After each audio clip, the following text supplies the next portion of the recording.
Second, that the movie prioritizes the fighting over the connective tissue of the storyline.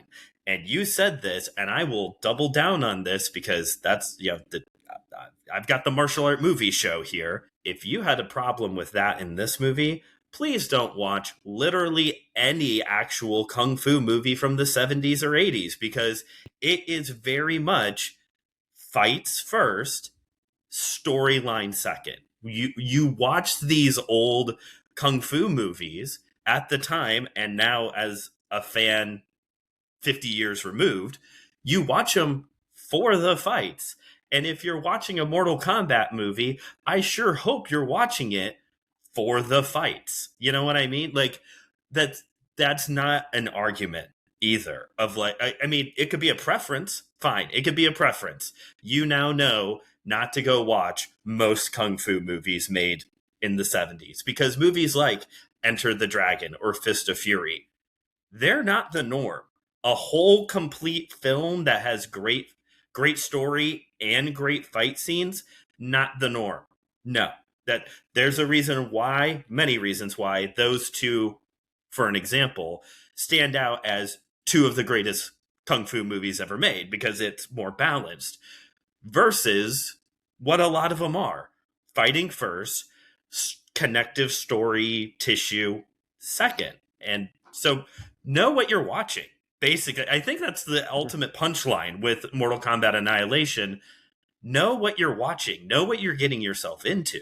Yeah, absolutely. And there's so if we had a conversation about martial arts movies, it would take you guys, I don't know, probably about a minute and a half to figure out that I do not have the background that Brandon does when it comes to these sorts of movies. I would get exposed very, very quickly because it would move past those movies that he just mentioned. There's a couple of other ones that can kind of get thrown into that same mix, but there's a reason why guys like Bruce Lee and Jean-Claude Van Damme, and even though he is a complete and total tool, guys like Steven Seagal are part of the conversation that endures, because they tend to be the ones that actually had movies that had more story to them than just fights and things like that.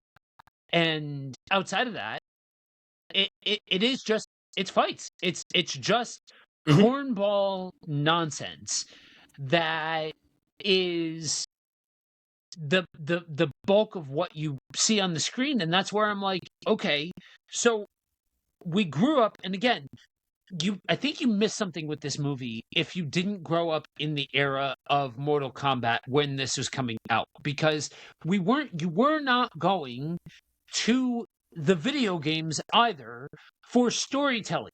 You were going for side-scrolling beat 'em ups. That is what these movies, or what these games were.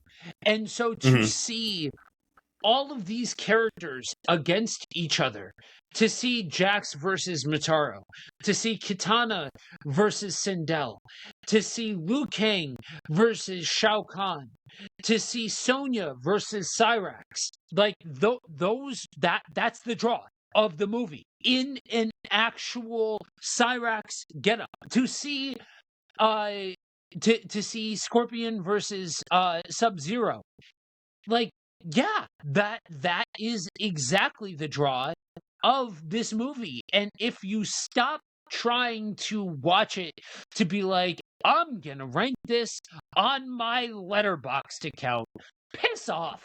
Like, I'm gonna give this a score on Rotten Tomatoes. Screw you. Like, just shut up and watch the movie. Like, and I think that's exactly, I think Annihilation is exactly the kind of movie that shows the flaw in the talking head environment of movie criticism. Because if you make it about, let me analyze the story, you've already missed the point.